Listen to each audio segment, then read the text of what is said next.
All right, welcome to Maximus Live episode 72. Thank you as we're just getting our audio visual equipment up in our brand spanking new office in West LA. So thank you everyone just joining us on Zoom.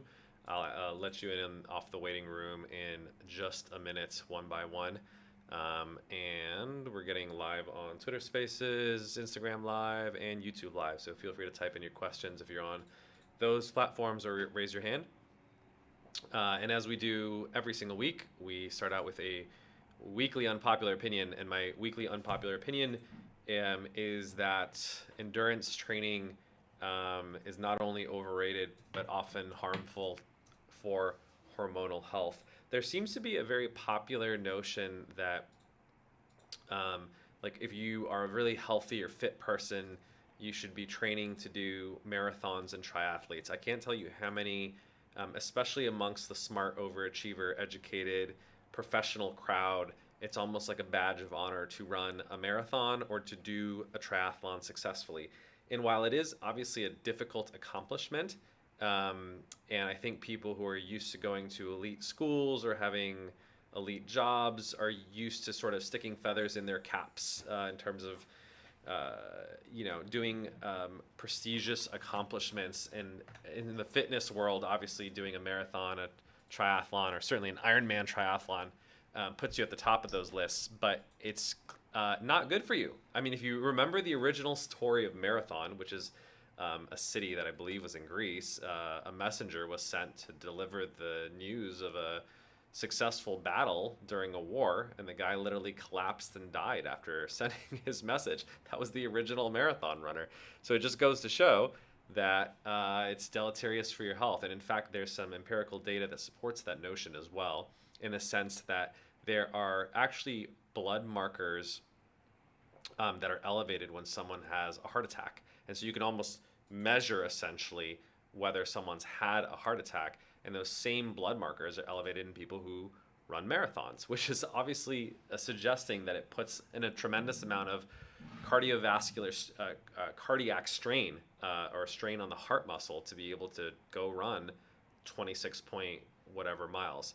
Second indication that it's probably not healthy for you is the rate of upper respiratory infections, so colds, flus, etc., spike tremendously after marathons, because essentially the amount of strain that you're putting on your body is immunosuppressive. So we certainly know that it suppresses your immune system when you overtrain. I think the thing that people don't realize as much is that it's also suppressive of your HPG axis, which is responsible for the production of your hormones, including testosterone.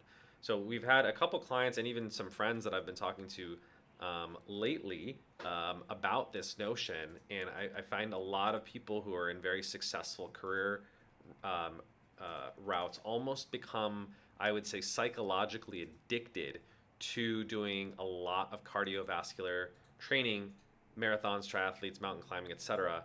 And they often walk away with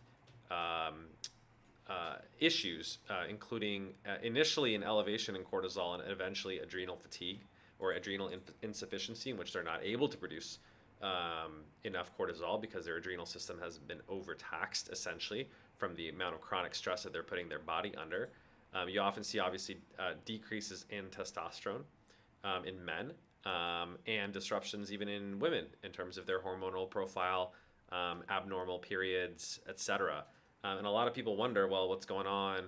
After I completed my marathon or my triathlon, I'm noticing that I'm having issues with my skin or my mood or my period or my sleep. And I was like, well, you put your body under a tremendous amount of stress. And while you can obviously recover from those things by taking some time off, reducing your training load, etc., I encourage people not to train for these things in the first place. I find that there's two main psychological motivations for it. One is, quite frankly, the bragging rights of completing a marathon, and don't think it's particularly necessary. There's other ways that you can feel successful or accomplished in doing so. So I think people have to sort of get over that hump. And the second is it's really an anxiety avoidance mechanism. I think that's the part that people underappreciate, is that people talk about the runner's high. And yes, it can release endogenous endorphins when you run, and it does make a lot of people feel better. after they run. Probably doesn't feel that good during running if you've done any serious running at any serious speeds. But people generally do feel better after any sort of exercise, but especially after running, putting themselves under a lot of cardio, they do get that runner's high, as it's called. The problem is if you're a very stressed and anxious individual, you almost develop it as a coping mechanism, which sounds healthy, right? Like, well, the way I deal with my stress is that I run. Certainly better than drinking or smoking, except if you're doing it to such a degree that you need to rely on it. And this is what I see with a lot of professionals who become avid runners, especially in New York and such. They become hooked on it, and they start to develop injuries, plantar fasciitis, knee injuries, etc. And they don't want to quit, even though their doctor's like, take some time off, take some weeks off. And they're like, well, how am I going to chill out, calm down, do my de-stress now? I'm used to running 5 to 10 miles a day, every single day, 5 days a week, and now you're telling me to do none? I'm going to literally implode, right? And when it's used in that way, it really suggests that it's actually an anxiety avoidance behavior. And it's not just a coping mechanism, but it becomes a maladaptive coping mechanism because you essentially become overly reliant or dependent on it in order to suppress your anxiety. And so it goes from potentially being an adaptive coping mechanism in the sense that, well, if you're able to be healthy while doing that, is it that problematic? No, not necessarily. But now if you're running through injury, damaging your knees, even further suppressing your hormones and keeping them suppressed because you're not willing to quit your cardio, then that's really when it becomes maladaptive and harmful. So I actually just, even though there is a time and place, I'm not anti-cardio. My philosophy, I've talked about this on Twitter, is I think it's important to do both low, medium, and high intensity physical activity across the spectrum. Low intensity being you should do at least 8,000 steps a day of walking. That's based on the latest research evidence. Ideally interspersed throughout the day. It's better to do 8 1,000 step walks that take about 10 minutes, so about 80 minutes total per day, versus one super long 8,000 step or 80-minute walk. That's also just easier to do because it's hard to carve out 80 minutes. It's easier to just take 10-minute breaks between meetings. Number 2, you should do strength training 3 to 5 times a week. And that could be obviously weightlifting. If you don't like weightlifting, there's other ways of doing it that include Pilates, certain types of yoga, body weight strength, etc. can still get you that benefit. And once a week, if you have no injuries or other contraindications, it's useful to do at least one day a week of some sort of high intensity exercise. And by the way, that's different than slow jogging. A lot of people who are doing slow jogging, it's not real high intensity. Now, if you're really out of shape, it may be high intensity and it gets your heart rate up probably more than it should.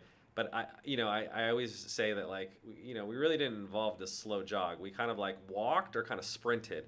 And ideally, you should be doing more walking and more sprinting than slow jogging. Jogging, I think, is just overrated. And if you ever watch someone do it, they just look miserable. It doesn't look like a specimen of a athlete or a human being.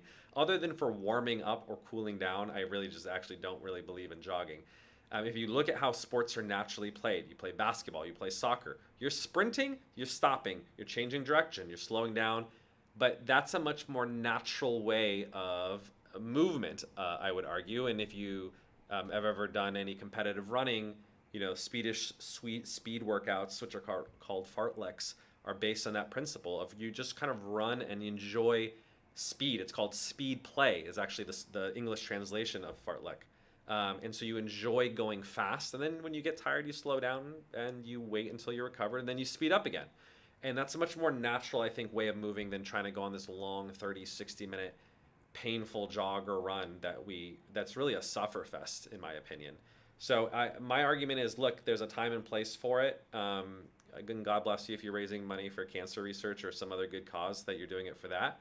But if it's for bragging rights, it's to prove something to you or someone else, it's just not good for you. I think it's just very, very overrated, and it's better. I think there's way more glory, as I've always said, in running, a mile fast than it is to slow jog 26 miles. There's no point of it.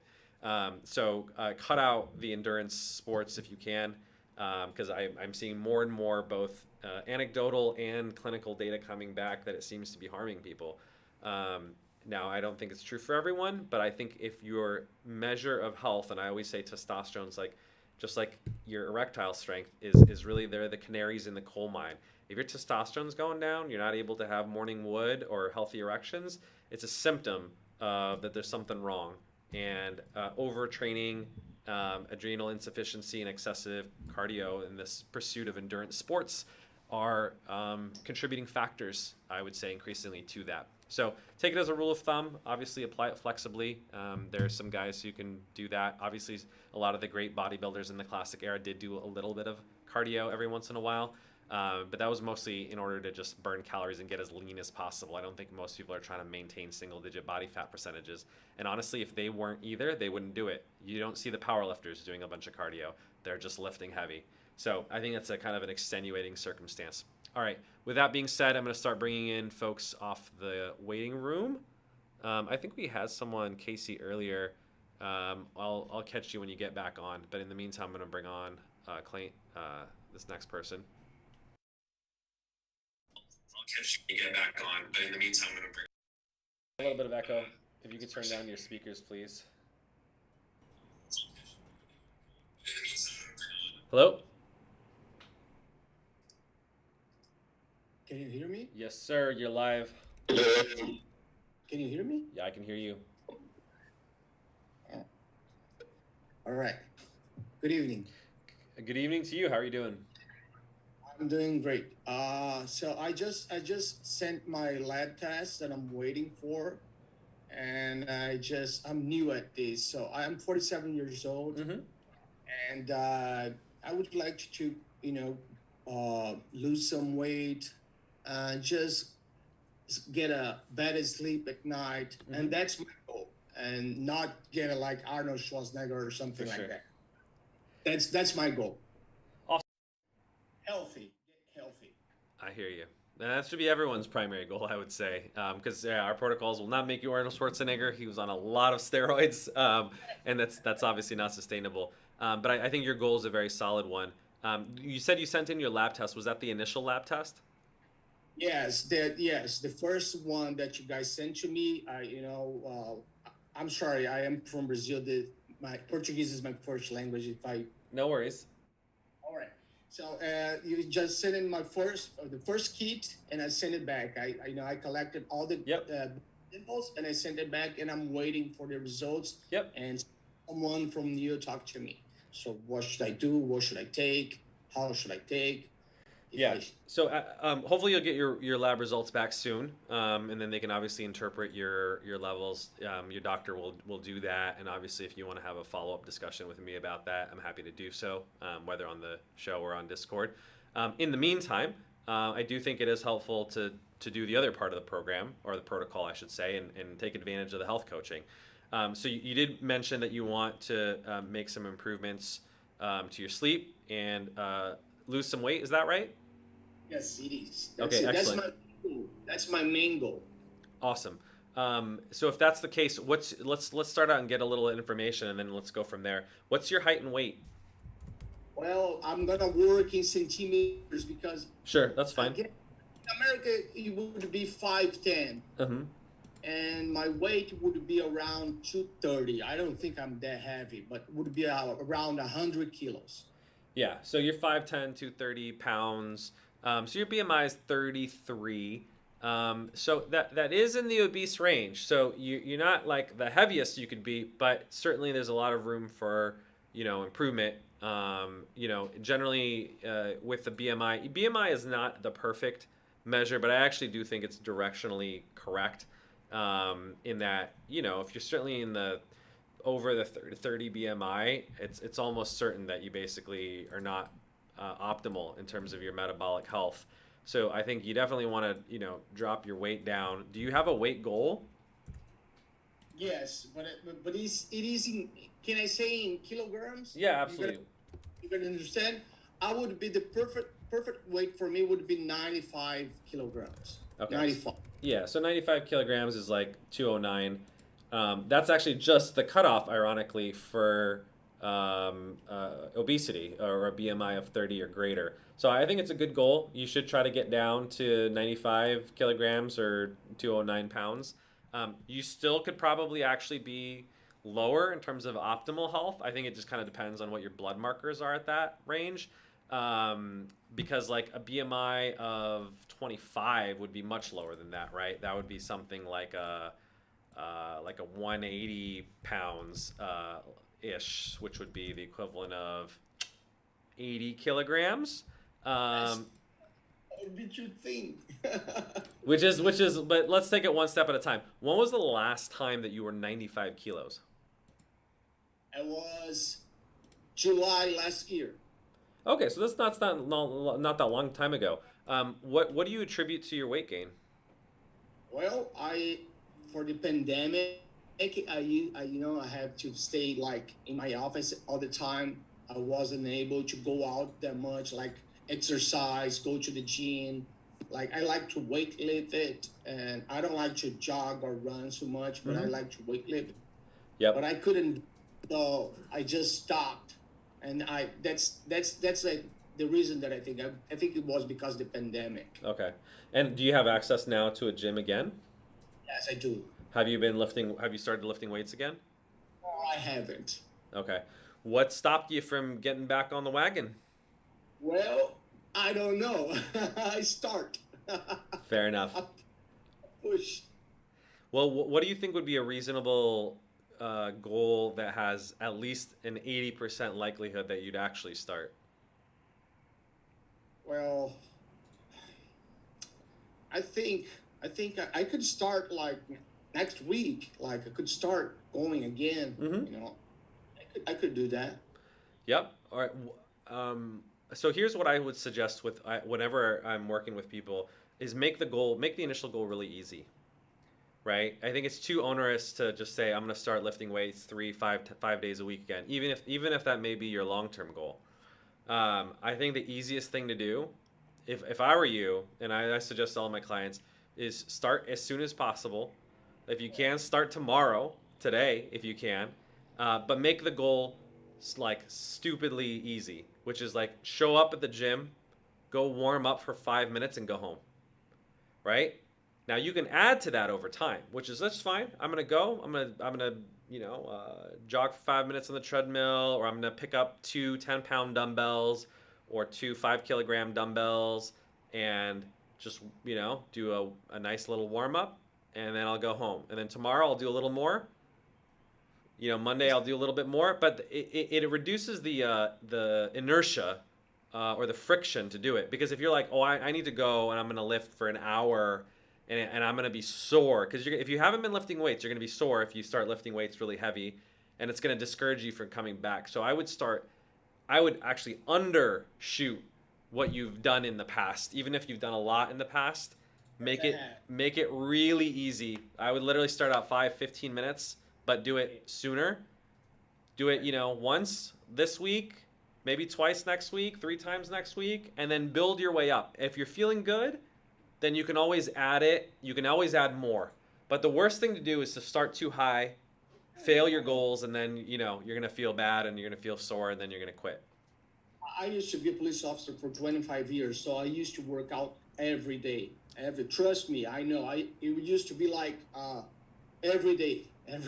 Excellent. So, I retired just recently, so Congratulations. thank you.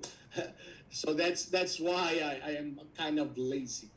I feel you. So that's the tricky thing though with the retirement is like you've obviously justified your ability to take time off, but ironically people feel less good when they do nothing. You can't kind of work your whole life, work out every day, and then you go to not working and not working out. You're just not going to feel as good. And I think, unfortunately, you're seeing that in terms of the effects on, putting on more weight. So, I don't think we need to work like a dog like you did when you were, pre-retirement. But you definitely got to stay active, keep your mind active, keep busy, because otherwise, guys do not feel as satisfied when they're not striving towards something, I'm not keeping my mind busy. I went back to school. I just got my associate in arts. I'm getting next semester. I'll be finishing my criminal justice degree. So I am. My Excellent. mind is busy, but my body's not. Fair enough. So what would you like to commit to in the next week or two? That would be, like I said, highly likely that you're gonna start doing in terms of exercise? I have to plan like a time because I am very methodic. So Okay. I have to plan a time, and for example, just like work my chest, and then my arm, and Hmm. then next day my back. Yeah, you're doing a split. So when, if you were gonna go to the gym, what time, when, what day? Be specific. Well, I like to work out in the morning, Okay. like about 10 o'clock in the morning. I think that's when my hormones on the top, like on the top level. That's when I would like to start 10 o'clock. All right, that sounds good. 10 a.m. is a solid time. And when are you gonna go? What day? I'm sorry, I just start like Monday. I can start Monday. Monday at 10 o'clock. I like it. How do you keep track of this stuff? Do you have a calendar, a to-do list, or? I have a calendar on my cell. It's gonna pop up like you gotta go. Perfect. I love it. All right, so it sounds like a plan. And then what are you gonna do on Monday? Monday I'm gonna do like a little treadmill and start to moving my muscles. So I do a little bit of everything, just a little bit everything. Not Perfect. too much weight, just to exercise, just to start like the movements again. Love it. Yeah, I actually am a big fan of full body training. I think when you get more advanced, you can certainly do the splits like you were talking about, doing chest day, etc. But I think just to start out, yeah, just warm up, get your blood flowing again, get back into the motion. Obviously, like try keep it lighter weight in order to, strengthen your tendons and ligaments, which have probably gotten into a little bit of disuse. And then you'll strengthen those back up and hopefully be back to top form. So I think that sounds like a great plan. How many days do you want to do next week, realistically? Once, twice, three times? It's gonna be like 3 times. 3 times. That's my goal. Start 3 times. Okay, so like a Monday, Wednesday, Friday, you're thinking? Exactly. 3 days like that. Perfect. And yeah, go ahead. And you have your gym membership still? Well, I am at UCF. I have the gym all day. Okay, excellent. So I'm glad you have access there. So that's perfect. It sounds like you set up a nice SMART goal, right? We talk about SMART goal setting, specific, measurable, actionable, etc. And I think that's very concrete. So now that you have articulated that, Monday, Wednesday, Friday, 10 a.m., go to the gym, little bit of treadmill, a light full body workout, and I would just do it so that you're feeling good, you're not feeling sore the next day, and you can go back on Wednesday and Friday and continue it. And I think that's a really great place to get started again. All right. All right. All right. That sounds like a plan. Excellent. Tell me a little bit about your sleep. Well, I have a trouble with my sleep since I was a teenager. Mm, I always have trouble with my sleep, and I went to the doctor and they sent me a device so I could stay with the device for 48 hours for yeah, apnea. to do a sleep test. Yeah, and they sent me the CPAP, CPAP, the machine that you put it like in your CPAP, mouth. yeah, yeah. Yeah, that's it. It doesn't work. It doesn't work. I can't sleep with that thing. It doesn't work. So I just keep reading until I get tired and my mind get tired, and then I sleep. So they That's said you need a CPAP? I do need it, but it doesn't work. I have it, but I don't use it because Yeah. I can't that thing. It is annoying. So here's the thing: it does work. The problem is that it's annoying for a lot of people because it's very uncomfortable, and it does take some time to get used to. I would talk to them about that. There may be some different either devices or a different, more comfortable mask that they can find that makes it, or maybe there's a little bit of training or adaptation that you need to get used to. But I think your complaint is very, very common. A lot of people who have prescribed a CPAP don't end up using it because it's really it's really uncomfortable. I can tell you my personal experience. I don't have a CPAP, but I have an oral orthodontic appliance. It's very similar. You put it in your mouth, and it like pushes your jaw forward and makes sure you can breathe at night. For the first 6 months, it was just really annoying. I would just wake up in the middle of the night and take it out because I was just like, I hate this thing. And then after a while, I just got used to it. And you just sort of adapt and you breathe better.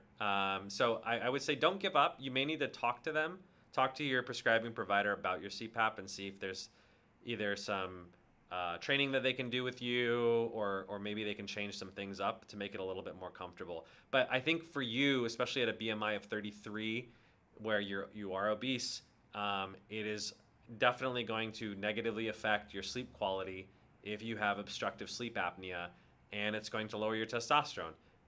So I would try to really figure out a way, because I can tell you we've had a lot of other clients who've needed treatment for their OSA, their obstructive sleep apnea, and they just get and feel so much better when they finally get the device and are able to use it regularly.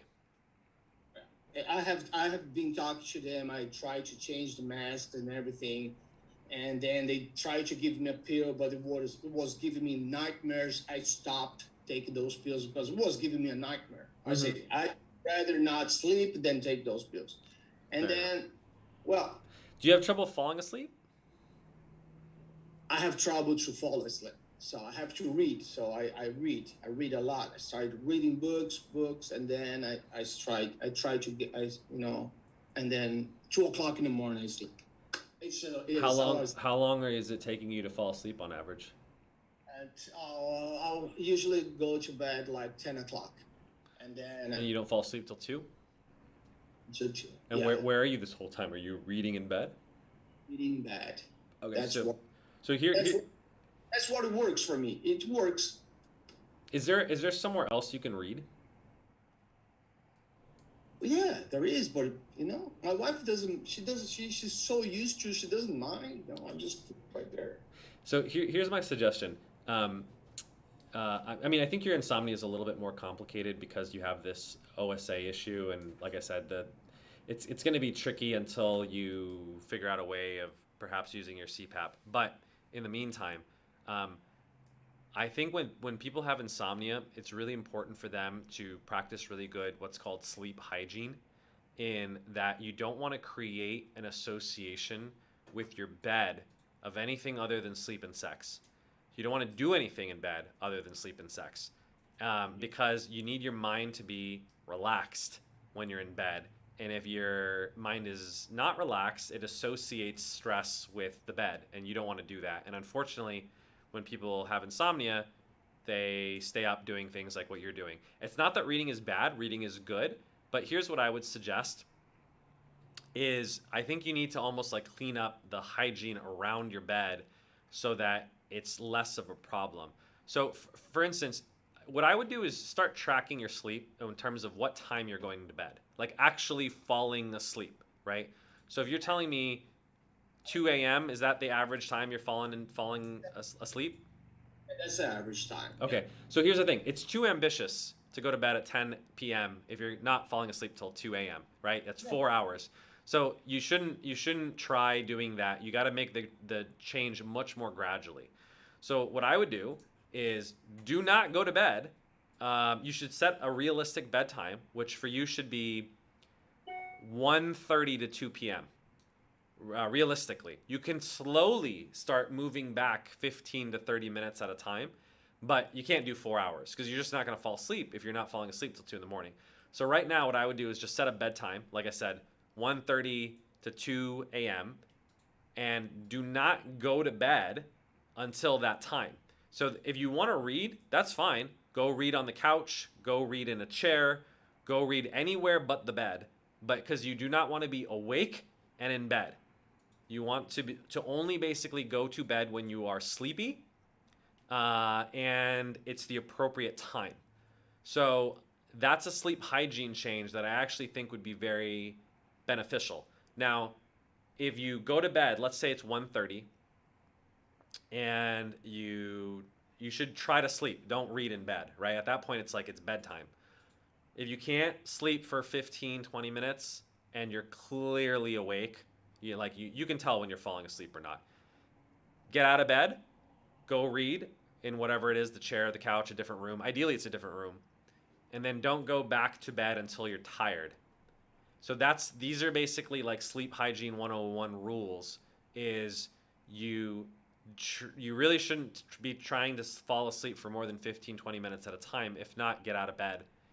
Go do something else that's not stimulating. No television, no phones, etc. Reading is totally fine. and then you go back when you're actually sleepy and you try to fall asleep again. Is that something you think you can try? Yeah, of course. Why not? I'll try tonight. Okay. Yeah. So the idea then here is to improve what's called your sleep efficiency. Your sleep efficiency is what is the percentage of time that you're in bed and you're actually asleep. So people who don't have insomnia have a sleep efficiency above 90%, 95%, right? Your sleep efficiency right now is really poor because what time are you waking up? I wake up like 7 o'clock. I'm up. I'm up. I'm out of the bed. So 7 o'clock. I'm up. I can't stay in the So bed. you're sleeping typically from 2 to 7? Yeah, that's it. I can't stay in the bed anymore. I just wake up like 7. Okay, 7. so you get about 5 hours of sleep? At most. Yeah. So here's the thing. We can literally calculate your sleep efficiency. You're sleeping from 2 to 7, but you're in bed at 10, right? So you're actually in bed for 9 hours. You're only sleeping 5. So literally 5 divided by 9 means your sleep efficiency is 55.6%, right? So you're way below what you should be. Your sleep efficiency, like I said, should be above 80 to 90%. It's way, way too low, and that's perpetuating or basically continuing your insomnia. What we want to do is improve your sleep efficiency. So like I said, you should if you're in bed, you should not be awake for more than 5 to 10% of that time. And so what we need to do is restrict the amount of time that you're actually in your bed to the time that you're actually sleeping.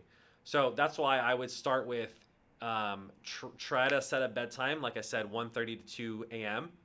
Do not, and you gotta keep yourself up, I would say, until that time.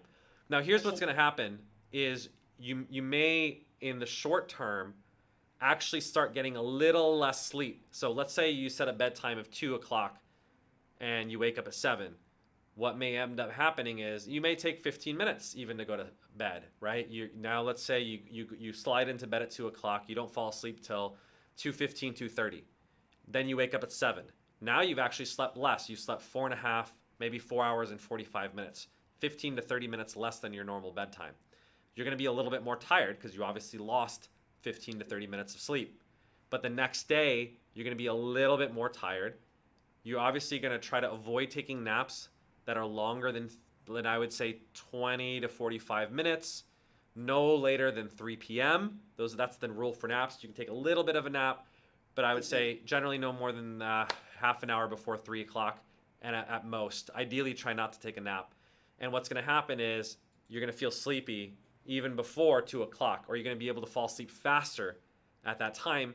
If you are able to fall asleep consistently at that time, let's say you're able to fall asleep at 2 o'clock within 15 to 20 minutes, you can start pushing the time back a little by little, saying, okay, now I'm able to fall asleep successfully within 15 to 20 minutes.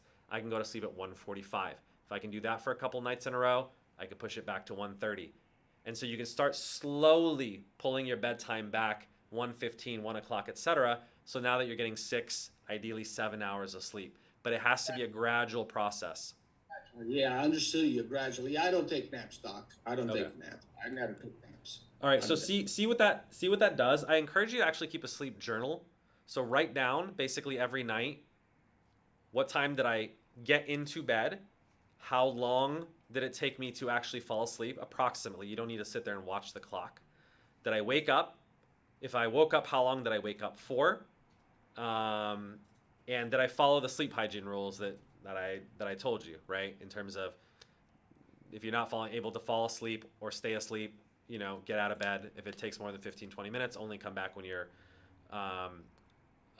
sleepy. What time did you wake up in the morning? And then what time did you get out of bed? And ideally, when you wake up in the morning and you're up at 7 o'clock, don't linger in bed. Don't snooze. Don't hang around. Don't read. Get out of bed within 5 minutes of waking up. Ideally, get out of bed immediately. So that, remember, we're trying to improve your sleep efficiency, right? Meaning, if you're not asleep, don't spend time in bed. Don't spend time in bed. I don't do that. Good. Get out of bed, and then ideally go get at least 10 minutes of bright light in your eyes. Ideally, go outside or stand near an open window. Get it into your eyeballs so that your retinas get UV exposure, and that helps set your circadian rhythm in the morning, and it makes it more likely that you'll be able to fall asleep at night. All right. I'll do that. That's a start. All right. So, yeah, like I said, this is going to be a multi-week process, little by little. But I think the first thing you can do, like I said, is just to not go to bed so early, go read in a different room, and then try to set a more realistic bedtime, and then slowly wean your way back. Let me know how it goes. There's a coaching channel in the community. Are you on our Discord? I think so. Yeah, Yeah. maximustribe.com/Discord, hashtag coaching. You can talk to me there, chat with me there. Let me know how it goes, and I'll help coach you, okay? Thank you very much, Doc. Thank All you right, very we'll much. work on that. In the long term, we can work on your nutrition, but I would say in the meantime, let's just focus on getting back to the gym and fixing your sleep, and then we'll take it one step at a time, okay? I'll do that. Thank you very much. Absolutely. And then let me know when your lab results get back. Okay, I will. All right, take care. Thank you. Good night. Thank you very much. Absolutely. We had a question via YouTube. I am 43, can't get rid of body fat, and exercise constantly. Would the Maximus King Protocol help, and would it impact my reproduction abilities like TRT? Yeah, great question. No, it's not going to negatively affect your reproductive ability or your fertility. So for the folks that are unfamiliar, testosterone replacement therapy or injectable testosterone is basically a male contraceptive, right? It shuts down your natural testosterone production, and it shuts down your fertility, and you should be concerned if you want to maintain that.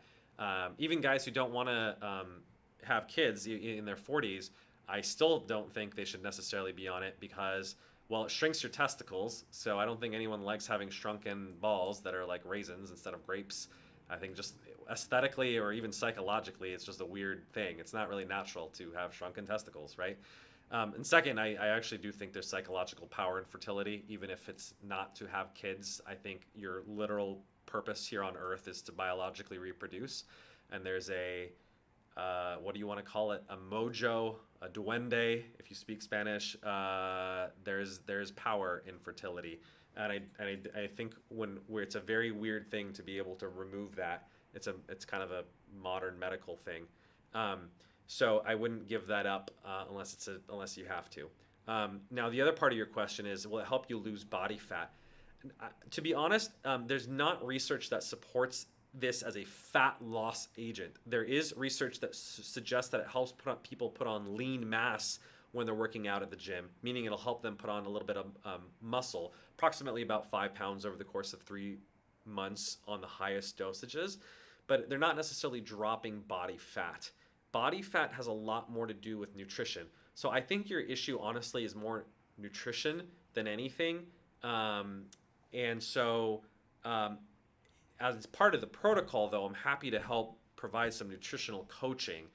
That's actually like an area of expertise and specialty. I spent a decade, in fact, with my first company and beyond, doing nutritional counseling and actually developing the nutritional curriculum for a company called Amada Health.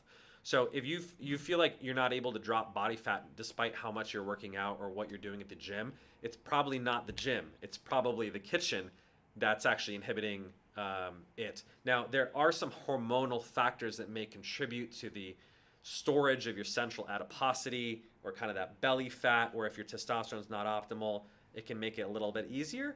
But I would say don't expect a miracle. And I even though I'm obviously a fan of my own product, I don't think the data really supports it for that notion.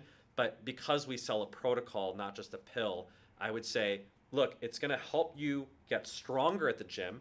It'll help you potentially put on a little bit of muscle. It's not going to make you Arnold Schwarzenegger, but it'll help a little bit with the muscle building. So you're going to get more out of the gym. You'll get more gains, so to speak. And then on the coaching side of the protocol, I can really try to help tweak your diet in order to help you drop a little bit of that body fat. But it's really going to be more nutrition, honestly, than anything. And that's obviously a service as part of the protocol or part of the subscription that we provide. That's my 2 cents. And just to be honest and realistic about that, because I think it's important not to oversell what we do either. And as you talked about, as we talked about with that last guy who was on, things are more complicated, right? When you have obstructive sleep apnea, you have another medical condition that's going on. And so if you're expecting to take a pill that's going to relieve your fatigue, and you're not using your CPAP, I would say fixing your CPAP compliance is really the answer. It's not the pill. It's not going to make as much of a benefit, I would say, as the pill, as the treating the underlying medical condition. It'll boost your energy above and beyond that, but it's not going to make as much of a difference if the real, reason you're fatigued is you're only sleeping 5 hours a night, and you're probably even getting poor quality sleep and interrupted sleep because you're not breathing at night. So make sure you're addressing those factors as well. All right. It looks like, I don't know if Casey's still on. I don't see him, but let me see. View request. So I think we got one other person. I'm gonna bring them on off of the waiting room.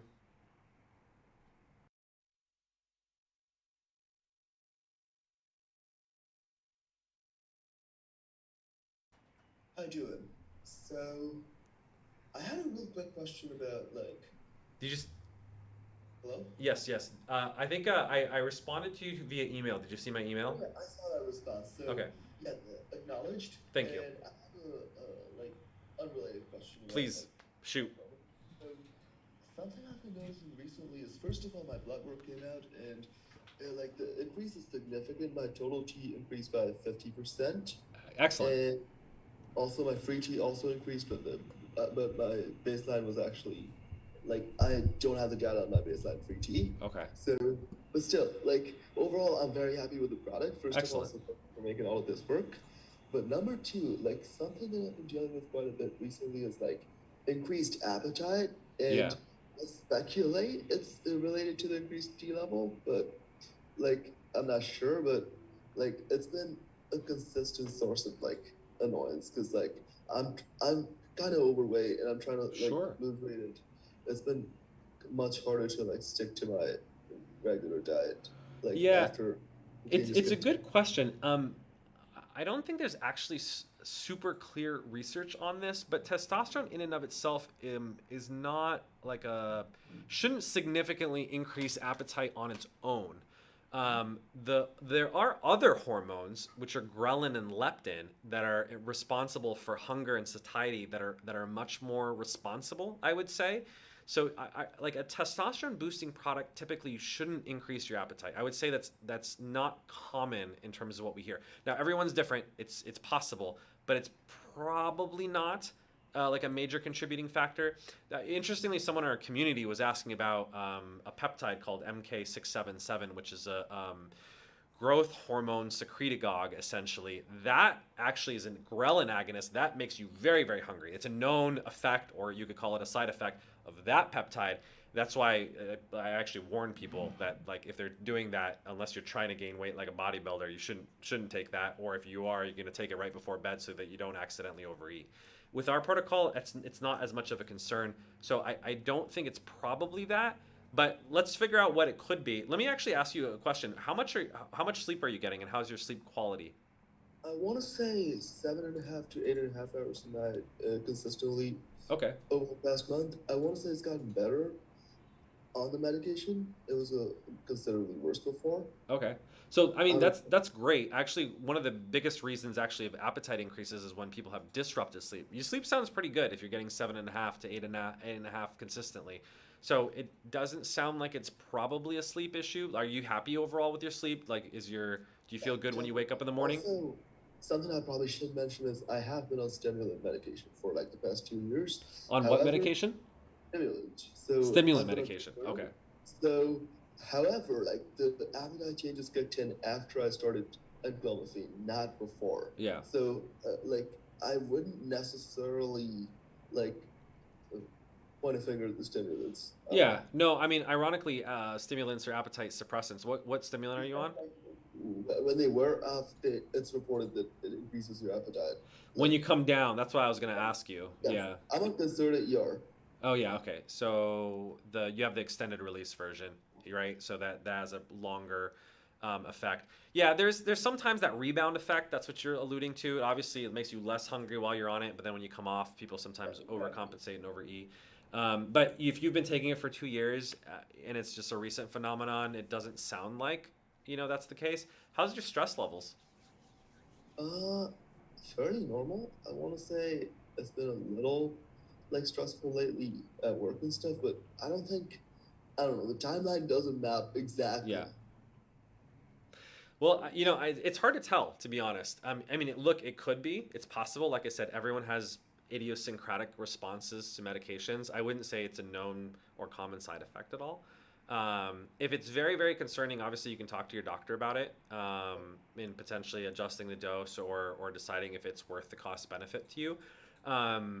But it could be some other factor. Now, maybe it's not stress or sleep or stimulant medication withdrawal. Doesn't sound like it, just based on the overall information that you're presenting. But are you doing anything regardless to just try to I don't know, how are you handling sort of the increased appetite in terms of what are you eating and how are you managing this whole thing? I'm trying to just exercise more to compensate for it, but Yeah.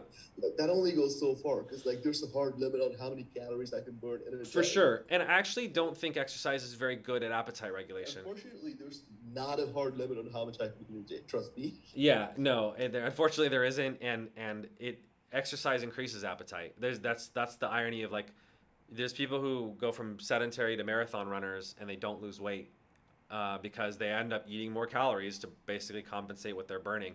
How's your diet overall? My diet is like, I want to say pretty typical. Like I eat a lot of like protein, but like I think it's a little random. Like I eat it like a little bit, I don't know, a little odd times, but I So you eat a lot eat of like you just eat late at meat and night? eggs. Sorry? Eat late at night? No, like just like at random times. I don't really eat late at night because I'm usually asleep by like 10 p.m. Okay. So Are you kind of like snacking or grazing then, or whenever you a feel lot like of it? snacking, yes, a lot of snacking. Okay. I've been trying to replace it with like just better options, but still, like just the habit where I'm just going to the fridge and eating a little bit every other hour, and suddenly it's the end of the day and I've eaten over 3,000 calories. Okay. What are you eating when it's just whatever's in the fridge? I want to say I restrict what I get let inside the fridge pretty well, so it's mostly eggs and ready to eat chicken, and also sometimes I don't know, eat and eat meals.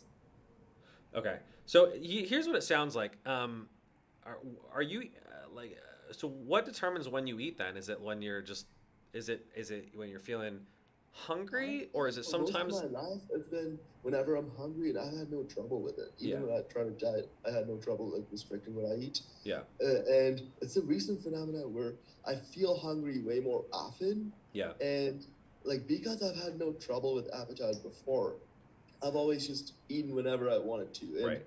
it And worked kind do of you work from mostly home? on me. I do, yeah. Yeah. So here's the thing, and I think this has gotten a lot of people in trouble, honestly, during COVID from the whole work. Even though there's great benefits from working from home, having constant access to your fridge is not one of them, unfortunately.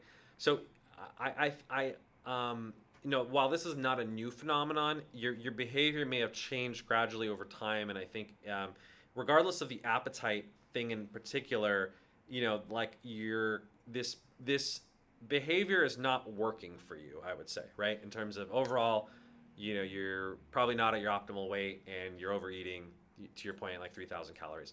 So I just realized like the one timeline that does match up was like I only recently started working from home, like in the past 3 months. so there you go. Shit. How did you used to, when you worked in the office, how would you eat? I would eat whenever I have like sizable break, and I just go to the snacking area or kitchen area and grab some food.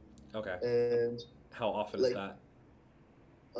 every 3 to 4 hours, but like there's like the interesting part is like there'll be a lot of times I was hungry but I couldn't go, right? So Right. because I had things to do or I was in the zone. Yeah. But like the problem here is I can keep working and walk to the fridge. Yeah, 'cause totally. it's right here. So Yeah, it's maybe right. that's Yeah, it's probably too it. accessible. So here's what you need to do. Here's my suggestion. It sounds like this is the one variable that we found that potentially corresponds with the timeline of increasing your appetite. And regardless of the recent appetite increase, I also just think your behaviors, it's just not working for you, right? It's just not effective. So ironically, even though I'm not a huge fan of intermittent fasting, I think you need scheduled eating before we even call it intermittent fasting. You need to eat on a schedule. And this is really, really important for people. And it's actually the same exact principle of dopamine fasting as it is with intermittent fasting is you need to train your body to get hungry at certain times. And the time is the trigger for the meal.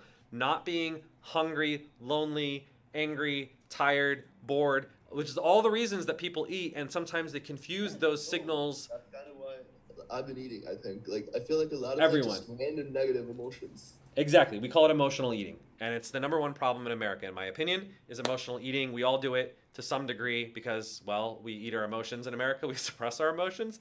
As Robert Bly said, pain is so close to grief that if you suppress one, you suppress the other. And I think it's the true. My corollary to that is I think hunger is so close to stress that basically like we deal with one just as we deal with the other. So here's my suggestion to you is I would pick concrete meal times. For instance, what time do you wake up in the morning? 5:30 a.m. Okay, so you're pretty early. What time do you have breakfast?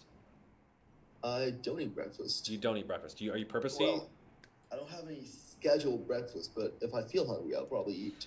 I would schedule all your meal times. So Okay. pick a breakfast time, whatever it is that works for you. Maybe closer to waking up. I am a fan of actually like breakfast, despite people's notions. So whatever that is for you, 7 o'clock, let's say, you could do it a little earlier. And then pick times for your lunch. I think it's okay to have a mid-afternoon snack, but it needs to be planned, like 3 o'clock, and then have dinner at whatever it is, 6 o'clock. So let's just say theoretically 7, 12, 3, 6. You have four meals a day, but it's on the hour, it's scheduled, etc. Carve it out, put it on your schedule. Now, if you have meetings or other things, you may need to accommodate a little bit, half an hour here, half an hour there. But as much as you can, I would try to stick to those times, right? Now, I think most workplaces obviously allow a 30-minute lunch break legally. They're actually supposed to, so around 12, sometimes between 12 and 1. If you can't sort of have the mid-afternoon snack, it's not absolutely necessary. I am a fan of it, though, because it generally prevents people from overeating dinner. Because if you wait too long, it's like, okay, I have had lunch at 12. I'm not eating till 6, 7, 8 o'clock. Now you've waited 6, 7, 8 hours. You're going to be starving. You're going to overeat dinner. Versus if you have 20 to 30 grams of protein during your 3 to 4 o'clock window of an afternoon snack, you are not going to be starving by the time it comes for dinner. You're going to probably binge less. So I think you just need to set your eating to a rhythm. But that also means, just like you used to do prior to 3 months ago, you cannot snack in between them, right? So this is gonna be hard. You're gonna have to avoid temptation. If you cannot avoid temptation, then you shouldn't work from home. Go to a cafe, go somewhere else if you don't have the willpower to do so. That's totally like I feel like that's not gonna solve the problem because I've tried that and I kind of have a tendency to walk into actual establishments that sell food, which is even worse. Fair enough. That more is tricky calories as and well. costs money. I think what really worked was like I was in an office before, and Can you like, go back to working in an office? I unfortunately, well, not with this job. Yeah. And like the solution might be like an intermediate solution might be I get a co-working space where I have Yeah. some semblance of a relationship with the people I co-work with, because I think that really helped. I think at least subconsciously, I did not want to be the guy overeating snacks at the office. Yeah, there you go. So, That social stigma and shame sometimes does work. Yeah, we kind of work in a co-working-ish space. It's a health tech incubator. So yeah, no, I think that's a good long-term plan. So figure that out. I actually think it's a great idea.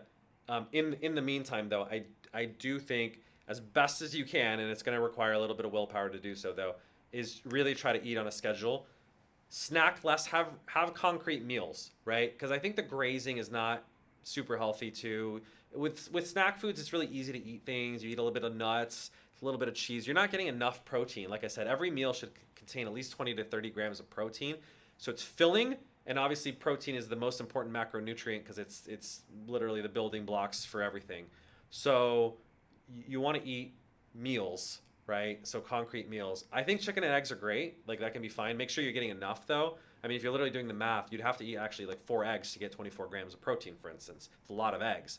But that's the equivalent of a meal. When you have 1 egg, it's a snack, but it's not enough to be full. You're going to go want more food in 30 to 60 minutes. And that's probably why you're feeling the way that you're feeling. Versus if you're having an omelet with 4 eggs and, something else on the side, you're going to feel very full. Or split it. Let's say you have, 2 eggs and some Greek yogurt, and then you're getting half the protein from the yogurt. that's a meal. You're going to feel full for a few hours. You're going to let your body digest and then go on and so forth. And then the last thing I would say is you want to cut off your eating after a certain time too, right? So if your dinner's at 6 o'clock, now you've had your third or your fourth meal, stop eating after dinner. It doesn't have to be crazy time restricted eating, intermittent fasting, just stop eating after dinner. So I think your goal should be to reduce the number of times that you're eating down to, let's say, 3 to 4, and to do it as close to a timed schedule as possible, so that it's I would just literally set alarms on your phone or on your computer calendar. I literally have already done that in the past 5 minutes. Like Perfect. So just do that, and just be like, I don't care what my body says. I'm going to let the computer, the robot, take over, and that will determine when I eat. And what will happen, of course, though, is your body will sync over time to the calendar and the routine. The body actually likes routine. I think the mind does too, quite frankly.